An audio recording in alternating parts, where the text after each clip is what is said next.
This is tutorial number 27, and it covers the predefined profiles within CATIA v5. To start off, open up a new CATIA v5 part file, and once you've done that, let's go into the Sketcher workbench. So let's click Sketch, and click any of the planes. Now the predefined profiles are, if you go in, you can click Insert, Profile, Predefined Profiles, and it's all of these, like the rectangle that we've been using, oriented rectangle, parallelogram, and so on and so on. So you can also find it on the side toolbar here, and these are all your predefined profiles. Now I'm just going to go over a few of them and just kind of show you how to know what to click, and when you're clicking, what your profile is going to look like from it. So to start off, we've been using the rectangle the whole time, and we know that the rectangle is like a 2-click job. Now if you look at all of these guys, each one of them, you can see how many clicks. So each point that they show is how many clicks you're going to make. So let's try to do an oriented rectangle. So let's click it, and let's start at the origin.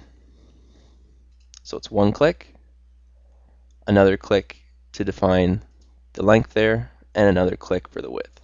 And we've created our rectangle. Now to do the parallelogram, it's exactly the same thing. So 1 click to start, another to make the height, and the other one you're able to make the width. But with the parallelogram, you're able to kind of move it around and put an angle to it. The oriented rectangle always has a 90-degree. This one will not have a 90-degree angle. And then there's other ones in here too, such as the keyhole and whatnot.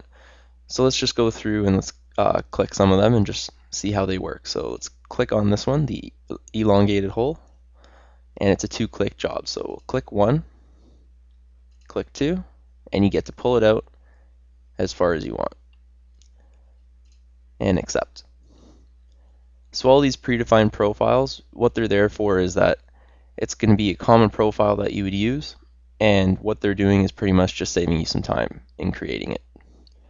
So like this profile here, the elongated hole that we just made, I'll show you how I would make it and just how this really saves you a step. So to do it, what you'd have to do is make a rectangle, and then you'd have to make a 3-point arc on either side.